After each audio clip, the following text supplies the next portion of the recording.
There's a huge difference between a car you take to the track and a race car. I don't think so. I think because you're competitive against somebody else and you're trying to achieve a goal. So you have to beat somebody else. Okay. So there's levels to it and you have to play within the rules to do that. If you took that particular car that you think is just an amazing track car and go put it up against a bunch of radicals, it's going to get stomped. All right. Let's see if we can recreate the energy that we had at lunch. Oh. Yes, don't we think are we can. continuing an argument that Tim and I had. It wasn't an argument, lunch it was a table. discussion. It was a conversation. Okay. We had differencing of opinions. Oh It's gosh. not an argument. Although Tim You was still- on the verge of tossing the table. And now they're almost in real gave shit because that's our lunch table. gosh. Welcome back to another episode of Modify with TrickFactory Customs. If this is the first time watching, my name is Elvis. Tim? I'm Rob. Nice. And on this episode, like I mentioned earlier, we are continuing a discussion that we had over the lunch table, which was, in summary, was about building a track car or autocross, whatever type of racing or tracking that you're into. I'm saying it now like it's like, ooh, but at lunch it was a little bit different. I was airing my opinions and Gotta Tim give was some disagreeing with context them. Yes. to the So situation. there is a guy, Chris Ashton, I think that's his name. Yeah. He builds amazing cars. He owns the company, I guess, Russian Cars. Ruffian, yeah. He owns the company Ruffian Cars, and he built amazing cars. And his latest creation, or one of his latest creations, is a Ford Galaxy. Is it a Ford Galaxy? Yes. Galaxy or Falcon? No, it's a Galaxy. It's a Ford Galaxy, and he completely transformed that thing. And oh my goodness, I saw the Autotopia LA video that they posted on the build. We saw the car at SEMA, and it was amazing. But as much as it was amazing to look at in person, a lot of times you don't really know the amount of work someone has put into something until they tell you what it was. He wasn't around when I walked past the booth at SEMA, but in Autotopia LA's video, you guys need to go check that out. First of all, it's like a very long video. It's like 52 minutes long. Yeah. They go through insane detail or depth as to what this guy did, and That's a good video. blew my mind. And so Tim and I kind of started talking about suspension, if it's going to be a good track car, because his initial plan or thought process was building the car for as big as it was. It's literally a boat. It's massive, but he wanted to build it as a track car or like a autocross, all of that, like a beast on track. And so Tim had some thoughts about that, but some other thoughts that differed from mine about that. And so before we dive into that topic, we're just gonna chat about the week, what's been happening, what's been going on. I feel like it has gotten very busy. It's always busy. I know, no, but it's more apparent because of the amount of things I think that more are. things are starting to come to completion, so it seems a lot crazier. But I think the RSR is done. It's been painted. We're in assembly on that. The 240 that's been kicking around here forever, we got into that. So we're prepping the engine bay to get the motor back in it. I think they should be spraying it next week. 'Cause he did Nice. the big smoothie show car engine bay. Yeah. What else is there? G-Wagons are back from the rally, so we got a bunch of stuff to do to those. We want some lights and a few other little things. It's just like a continuation more than anything. Yeah, it actually performed flawlessly. Pretty awesome. will As say. per the words of the owner. Yes. And it was voted G-Wagon of the Year by the rally. Ooh. So That's pretty cool. That's pretty cool. And I'm really happy for that client. If you don't know what it is, before we dive into more about it, short wheelbase G500, G500 G-Wagon on portal axles, axles. that we outfitted for Going on it's a like G-Wagon rally. zombie apocalypse vehicle. It looks so sick. It's really, really nice. Yeah. So, yeah, that's basically what we've been doing. And then now Rob's been doing more Skylark stuff. What else we got going on? I think that's about it. Roadster Shop chassis, Skylark with 1500 horsepower. Yeah, and if you're Motor. just listening, you hit up our TrickFactory Customs YouTube channel, and you'll see more on that. We cover it. It's an ongoing long-term project. It's major. Right now, I'm working on the rad support area, finalizing the upper shape of that. I have some heat exchangers on the way that are going to be required for finishing off the bottom side of that, and new headlights. We're going bigger diameter. It's a ongoing List. project, and it's pretty radical. So check that out. Yeah, that We don't actually get enough love on YouTube for that, but it is what it is. We're building it for ourselves and for the client. So Yeah. enjoy the ride if you're along for it. Yeah. Speaking of other project cars, the Porsche, the RSR, that paint job looks amazing. It's interesting because it was without paint for so long, not so long, but they were doing so much body work to that thing, making it look perfect and smoothing it out and all of that stuff. And they didn't even do as much because there were steel fenders, right? It was a regular 911. Yeah. Got the steel steel RSR conversion flares and then welded on and all that. But it had been in primer and all of that. Like after I did all the body work, put it in primer, looking at that color in the sunlight. Oh my gosh. So the color's Guards Red. It's a very classic, Traditional, iconic classic. Porsche. It's super, super nice. And like Elvis we were touching on, it's like steel wide body flares, fiberglass RSR front and rear bumpers. It's kind of like a partial backdate. So the car itself is a 79. It's a 911 SC. And it did a partial backdate on it. So it still has the short hood. Didn't go all in on the backdate. But yeah, it's a really, really nice car. And it kind of sat, like you said, in primer for a long, long, long time because someone else is doing the engine and all the suspension and everything. That's all being sort of acquired in the background out of our hands. So we just left it in primer. So it's not just sitting around in final paint, potentially getting dinged or whatever while that other stuff is happening. So that stuff's kind of queuing up for final completion. So the car's in Guards Red paint now, and it looks so good. So I think nice. it's dramatic because we paint everything black. Yeah. Yeah, so more often than not, we're doing neutral That is colors. true, And, yeah. like, it's We're just always so doing like bold. silvers, blacks, white.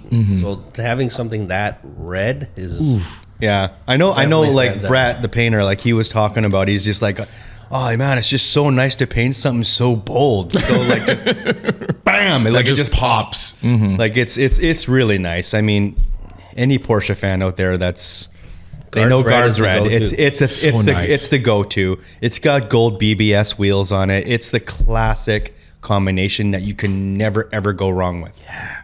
So anyways, yeah, that's happening. Yeah. We got a lot of things sort of finalizing right now. Yeah, noise. New Euroho video just went out in the snowstorm. We did some donuts and That was a good time. that was so fun. And so check it out if you haven't. And with that said, we're gonna dive right in. So, Brace yourself. Ford Galaxy built by Ruffian Cars. Actually, before we dive into this car in specifics, you guys have seen other of his builds, right? yeah. Thoughts? Yeah, What are your thoughts? His stuff is amazing. Like his style is so cool. Yeah. He's got a really cool eye for builds. I never saw so he did a GT40. I never saw that one in person. But I did see the green. It's like a Mach Mustang. 1 or what is Mustang. Boss Mustang. Yes. it? Yeah, it's a really, really nice car. It was actually at SEMA 2019 okay. in the Toyo Tread Pass. Yeah, across when from the my Evil car. Evo was That's there. so cool. So I got a chance to like really, really dig in and like just drool over it for hours. Really, really cool car. The guy's got a cool vision for cars. Yeah. Yeah. Used to His sorry. aesthetic is very cool. Yeah, he used to be a It's not game just designer. all performance or techie stuff. It's like it's the whole romantic picture. Yeah. Yeah. It's very cool. So sick. So I guess from what I understand, this Galaxy is kind of like an amalgamation of all of his experience, putting together a car and sort of like, reimagining what a car actually is. And this one right here, dude, it's pretty crazy, man. It's a nice build.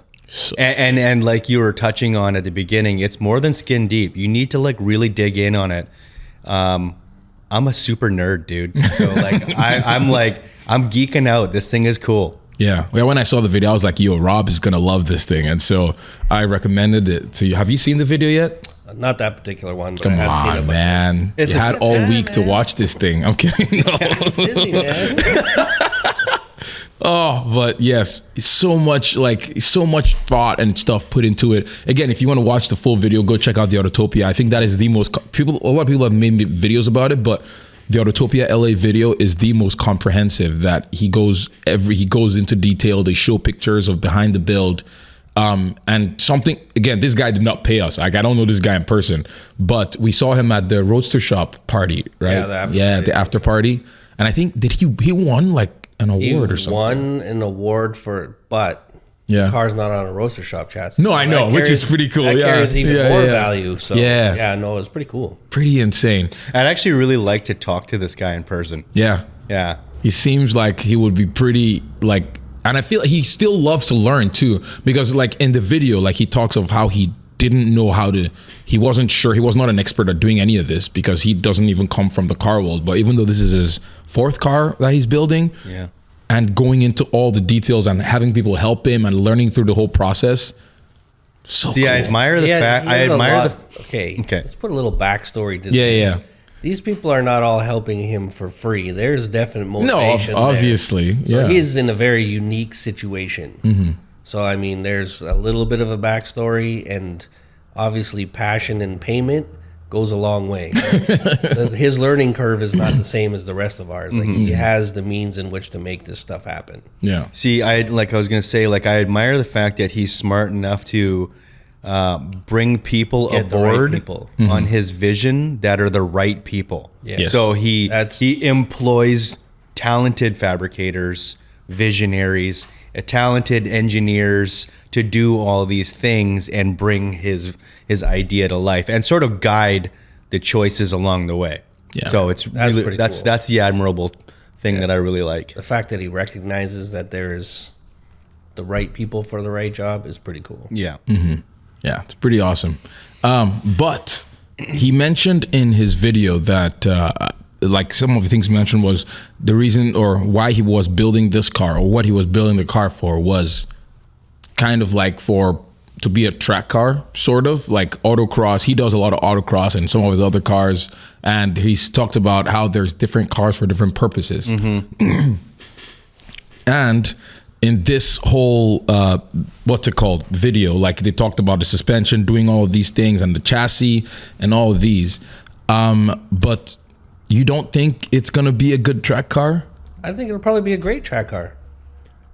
So what was your argument Our then? argument Yes. is that it's not a good race car. So it's probably a tremendously fun car to take to the track, but that doesn't necessarily mean that it's going to be competitive in a race car sense. So as a car to take to the track, it's probably tremendous. You'll probably have tons of fun with it.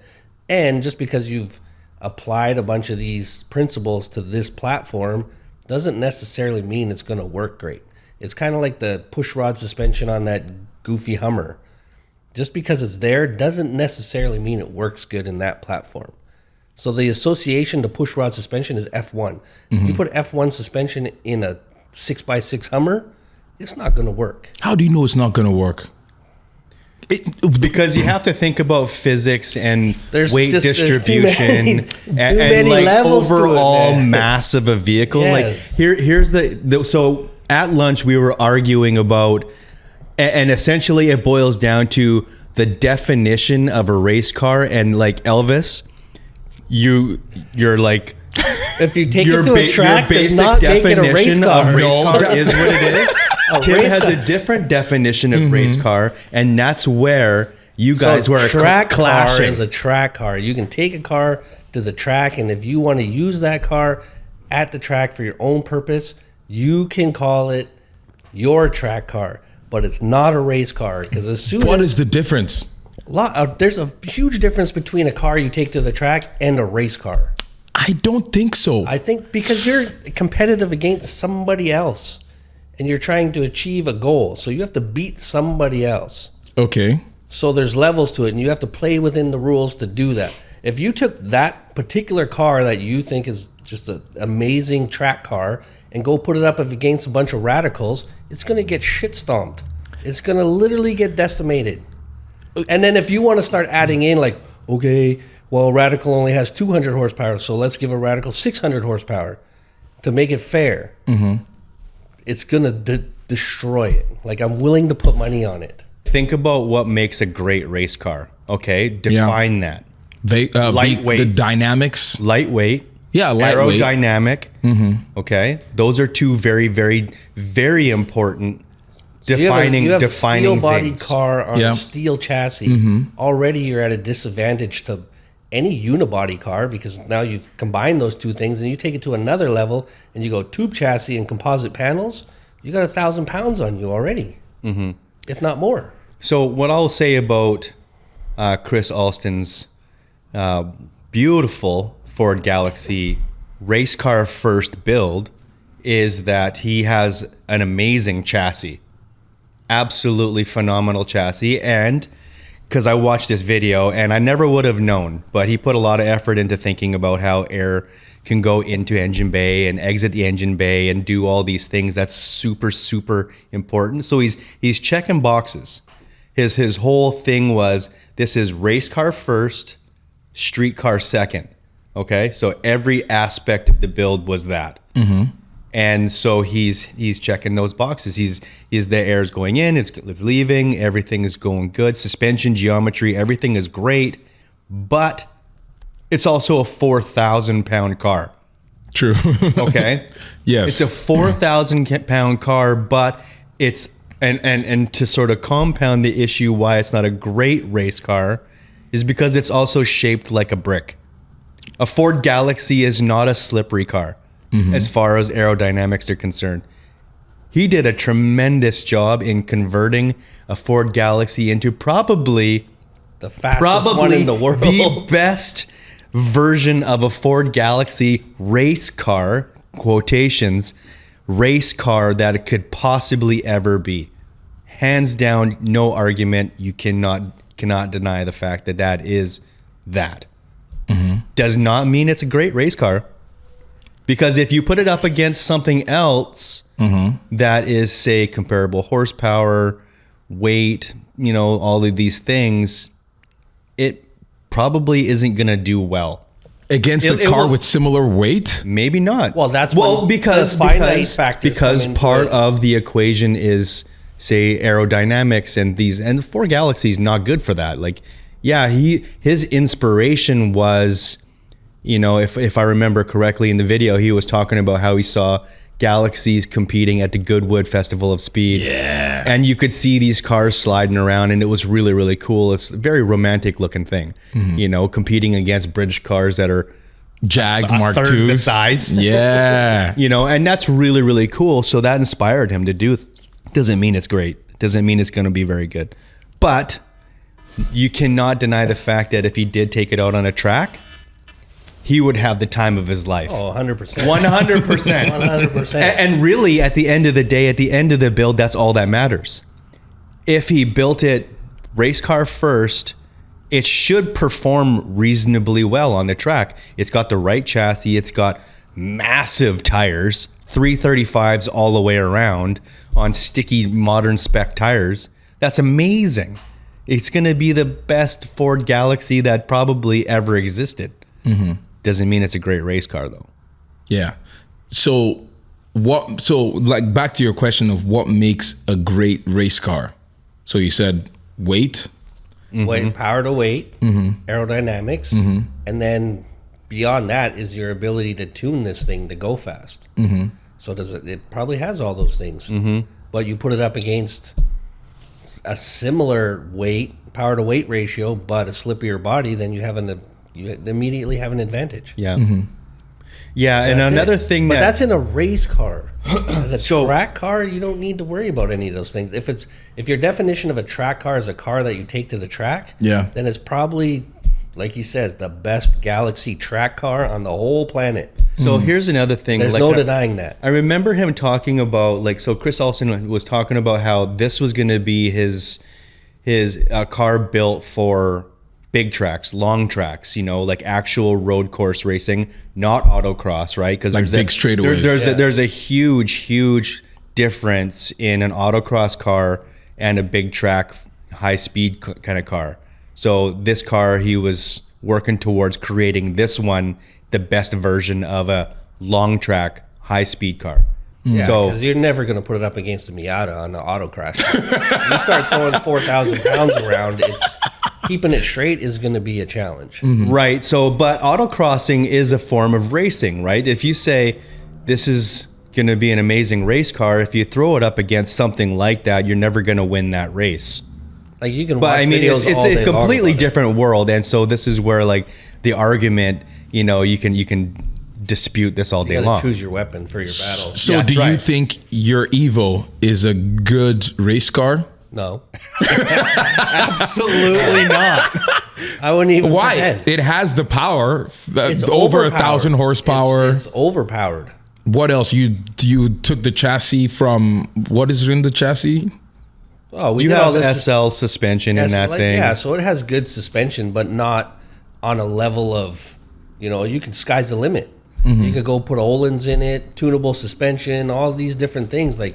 But it still wouldn't. It would be overpowered. Like if the first thing that I could do to make that a good track car is take that motor out, put a motor with half the horsepower and half the weight in it. I don't think so, man. 100%. Like, Otherwise, it's the same thing. It's a long track car. Yeah. Because where am I going to make up my deficiencies?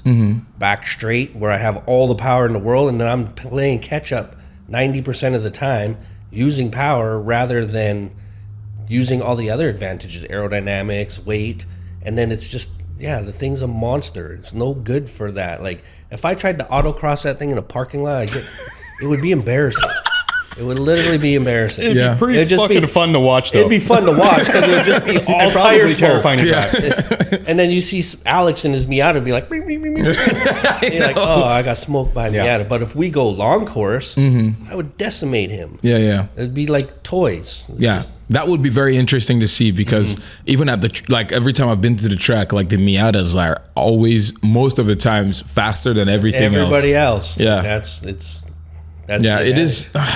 See, because lightweight. it's lighter on everything. Everything, brakes, you name it. But I also feel like your car, I think it'll be better than you think at a racetrack because if you can nail the tune, like for when boost to kick in and all of these things, and what if you're doing also boost by gear, all of these things, if you have traction control, all of these aids, which you intend to put with the new ECU you're putting in, Yeah. it is going to be a I don't think it's fantastic going to track be a car. bad one, but if I was to put it up something comparable, I don't think it would be great. I think it'll be. I think you're just underplaying the. No, if I take it to a track, it's going to be an awesome track car, but it's not a legitimate race car. It's going to be an awesome track car in the definition and for himself. For my Like he'll definition be of a like, track this car. is the funnest thing I've ever done. That makes it an awesome track car. It could be a bone stock Mazda Miata and still be an I awesome take it- track car. And I take it out there, and some guy in a GT3 RS shows up. It's over. It's over. And Even he's though got you a- have yeah. 2 or 3 times his power. Yeah, I wouldn't even be close. Yeah. So race car, track car difference. There's a definition of. I did not know there difference. was a difference until today. So Well, if you think about it, because there's different racing bodies that you build cars for. There's racing is defined in many different ways. But like usually, like you're racing against somebody else. So if you were racing, if I gave you the mandate for whatever our particular series is like a weight class 3,500 to 4,000 pounds, horsepower rating 650 to 850 pounds, blah, blah, blah, blah, blah, would you still choose that Galaxy? No. 100% you would not. No, you would go for something that checked more boxes. Like You'd Trans want Am, something with a Camaro, small frontal Corvette. area. Any Yeah. of those cars would be before you chose that car. Yeah, you'd want something that had like a small frontal area, so you're less drag. You'd want something that had like as close to the perfect ideal weight distribution. You'd want something that came from the factory with as close to the horsepower number that the maximum regulatory body fucking rules say that you're allowed to have. Like I'm pulling information out of like say GT3, like 500 horsepower. If you can get a car that has 500 horsepower from the factory OEM, that's a great one because it's probably not going to be revving. It's not going to be overly taxed, and serviceability and cost of fucking racing and use is going to be lower, right? You choose your weapon for your battle. The Galaxy is not a very good weapon to choose for a battle. It's not a very aerodynamic car, but that still doesn't take away from the fact that Chris Alston created the baddest ass fucking Ford Galaxy that race exists car in the planet. Yeah. So to make the minus aerodynamics, because I feel like he nailed everything else, apart from weight too, I guess. So you're removing all the racing principles. No. Conversation. So my thought process is, if he was to make all of those steel body panels like carbon fiber, if you could drop the weight on the car, it would be better. You can't deny the fact that it would be a better race car. It would be better, but it's still, the shape of it is not conducive to going fast.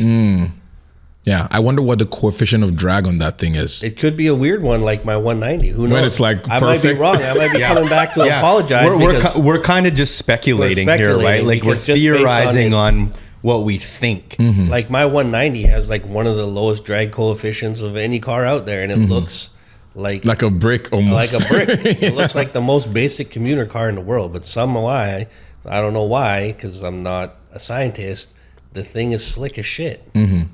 Yeah. So maybe I'm wrong, and I'll have to come back, but I'm gonna check the drag coefficient of a Galaxy. I'm gonna guess it's point.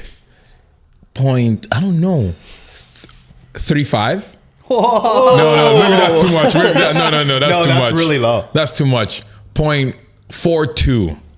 Let's do 0.42.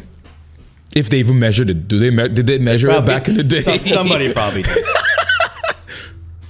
First, I got to figure out how to spell coefficient. COEFFICIENT. Holy, look at this guy. 63. Okay, let's establish what a good drag coefficient is first. Like 0.31, I think. 0.25 to 0.3. Oh, okay. So I remember like watching that video.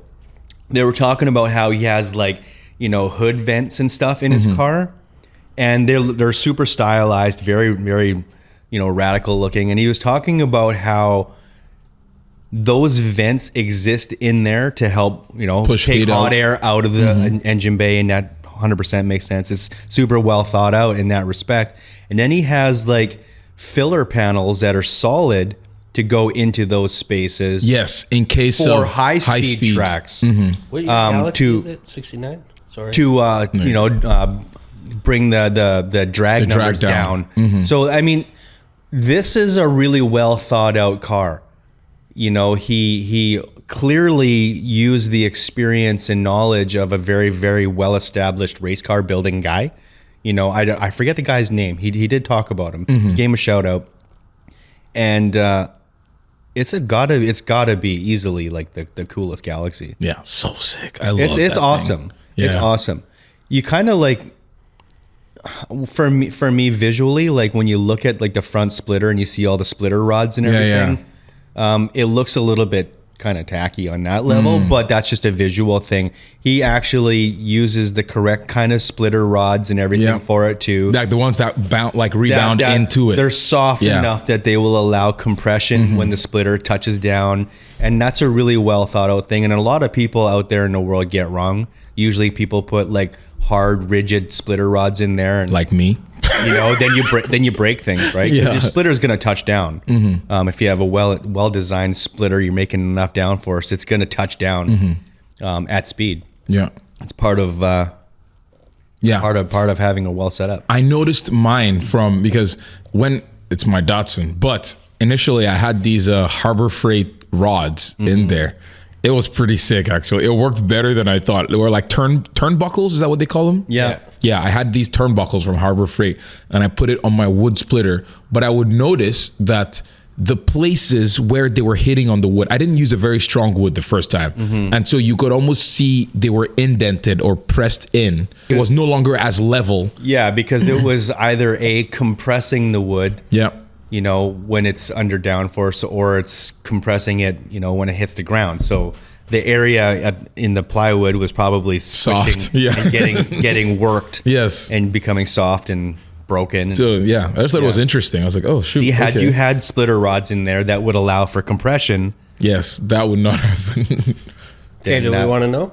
Galaxy, yes. Okay, your average, which we established, SUV, which tends to be boxy looking, is 0.25 to 0.3. That's still pretty crazy. But the 64 Galaxy is 0.55. Wow. That's pretty substantial. Oh my gosh. Yeah. That's So, insane. It's not the slick. Not good. What is your M1? Your not M113. Your 190 quite low. coefficient of drag. You know, a really excellent one is a Porsche. Yeah. Yeah, they even the make- classic ones or the new ones. No, like 996, 997, the newer generations, they started getting more and more. But very, very slippery. Yeah. That's very good to know. I mean, it makes sense considering the styling of them. They just look very, very Well, aerodynamic. it's not even in the same sort of game. I mean, can't compare it to a Ford Galaxy. No. It has a rear engine. They're able to make it thinner in the front. But Yeah. just saying, like they're very well engineered. That's the pretty Evo cool. 2 had a drag coefficient of 0.29. Oh my gosh. 0.29. So to give you comparison of the same era, the Ferrari F40 had a drag coefficient of 0.34. That is mind blowing. That is just crazy. And if you think about, like, just try to visualize what the front end of an F40 looks like. It's very thin. It's mid-engine, so Well, you it would looks think like it'd be more cutting through the air really well, aerodynamic. right? Yeah. So it's got a higher coefficient of drag than an 190E, That's insane for me. which to think. isn't even in the same game as far as like what it was engineered for. Yeah. That's the Evo 2 though. Yeah. Okay. So the standard one was 0.33, which is still Still slicker good. than the F40. That's pretty wild to imagine. Yeah, the Pretty F40 wild to literally imagine. looks like it was meant for like air to pass through it or go Yeah, over it yeah. like in the and cleanest way so possible. 190 is a but- front engine rear drive car. F40 is a mid rear. It's entirely different, and it's pretty amazing. So Mercedes, they hit the nail on the head with that one. They fucking had it dialed. I'm also- it's a great car, and I think that's why the values of those cars are going up too. People are starting to really realize they're great cars. Yeah, they're awesome. Yep. And there was also something I just thought about. I was like, oh, maybe the reason why the 190 is more the coefficient of drag is lower could it be because of the engine, the location of the engine to play into part of it? I don't know because I wouldn't- no. If you have a Standard front front end. engine, Now thinking about it, Like I'm like, if no. you reversed it, it would be like the F40, where you would assume with the low frontal space and the engine in the back. Yeah. That makes more sense. But we've learned it over with actual science and wind tunnel testing. All the stuff that we thought was slick and fast isn't. It's like the Countach is horrible. So bad. So it does bad. not look aerodynamic. Yeah, It just like looks it looks like it should be, but it's like one of the worst cars. That like there's minivans that are slicker than the Countach. Like it's, yeah. So we've defined what a track car or race car is versus track car versus race car. yes, they're Okay. vastly different. Cool. So, like in your mind, how does that start to how do your mental gears start churning with this thought? I don't know. It's just I'm like, oh Does it start to sort of make sense a little bit, like why the argument began and But where did this Where are we progress now? to? Where did it progress to? How so? Yeah, the conversation. What did we come up with? You almost flipping a table? Or, that almost happened. No. Like, I think that we should start a race series of perceived race cars. Yeah. Just influencers. that would be amazing. If you want to see that, let us Yeah, know. we could put that Galaxy up against the Evil Evo. We can get a bunch of them out there. That But would be pretty. I don't think anyone does that yet. I know Cletus McFarlane does the one with all the same car, like I the think it would Crown be fun Vics. just Yeah. to see how actually shitty most of these cars would Yeah, be. yeah, on a yeah, track. yeah. And In if- comparison, like, say you took, I don't know if we need to go GT3 RS. Maybe we could just go stock like Porsche 911, like 992. Oh my to gosh. set a track time and then take all of our perceived race Project cars out there that we've built that we think are awesome and see how awesome they actually are. That would be amazing, because even in the world of YouTube, I feel like there's people that claim their cars make 1,000, 2,000, 3,000 horsepower. That would be a really fun way to. Because I think to like what the perception of what my car was and the aesthetic I built it to is like the Hot Wheels thing. Yep. When the Stig was one of the guys, and he's like, okay, these are all cool, but I want to drive this one. Yeah. Like, yes. That would be pretty amazing. Yeah, and then have somebody that can actually drive it, because I'm not going to be the fastest guy out there. To have somebody that can actually drive, and then so it'd be cool to set your time against that time, and then have someone that can actually drive and give you a proper critique of what your car is. Like that guy's experienced everything in the world. He'd come back and be like, this thing is a horrible piece of shit. Yeah. Because based on like that guy's perception, when he does his, everybody's car is a piece of shit. Who, Matt Farah? Yeah. Really? Yeah, I don't think I've ever heard one good review other than some like gobbling review of like, you know, a singer or like that's Like when he did the one takes or what? like back in the day. Like pretty much every car he drove was horrible. No, that is a lot. That is no, not a man, lot. that is Listen not to him true. now. Every single car he drives is a piece of shit unless it's like some $1 million thing. No. I remember that there was a Jag that he really liked. It was an LS3 swapped Jag XJ or X Type. I forgot what it was, but I'll try to pull the video up. Before he got pretentious. And he loved that car. It was freaking sick, according to him. Did you see the Jag on Autotopia? What Jag? They just did one. Oh, really? Yeah. I'm going to go watch It's it got after like a this. big block in it. Oh, no, I haven't seen that one. Yeah, I'm so excited. It's pretty funny because it's like an Italian gentleman. Oh, shoot. Okay. Like, are you ready? And it's like, come on, man. This guy's experienced the best of the best. And it's just a Jag with a big block. And it's funny. You got to watch Has it. a big block, what, Chevy? Yeah.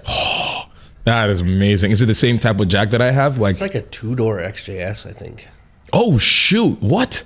Oh, I'm going to go watch this right now. Oh, that would be sick. Give me more bad ideas for all my Jags. You got enough bad ideas already. Yes. I was just saying, so we might also talk about it in the next episode, but a friend of mine offered me, I think I talked to you guys before, but it was in like an Aston DB9. Yeah, convertible.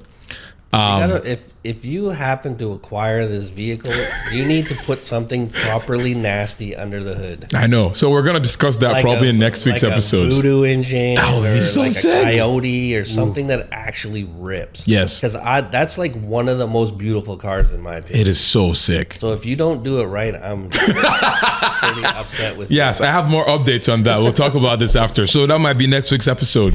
It's talking about what to do to this potential Aston Martin DB9. I was in a junkyard in Phoenix looking for 190 parts, and there was one there, but unfortunately it looked like a tree or something that fell on it. And I was like, damn, I should drag that home. I got a trailer here. And I know, you should have. Come on. But I dug deep, and it's like basically the whole thing that stopped me is Rob. Oh, Thank you so much. Because I was like, if I pull in with the truck and trailer and I got this on the back, he's like, That's it. The fucking table flip the table up. sit him out. No, man. Rob is the voice of reason. I love Aston Martin. It's got to be probably up there in my favorite styled The cars interiors of all are junk time. and the motors are junk. We'll talk about it next week. Let's save this for next week's topic because it's going to be, I think it'll be very fascinating. Talking about Astons. Actually, maybe we just do British cars. Do they suck? Yeah, Are they suck. terrible? Pretty Whoa, much whoa, all whoa, whoa! British cars Don't give them Why hints. don't you guys comment Exactly. and let us know if that's something you want to hear us dumbasses talk about? Yes. We've experienced a lot of British cars, and they No. That's not true. Cut. You want to save that? Next we'll week say- we're gonna talk about it. We will see you guys later. Bye.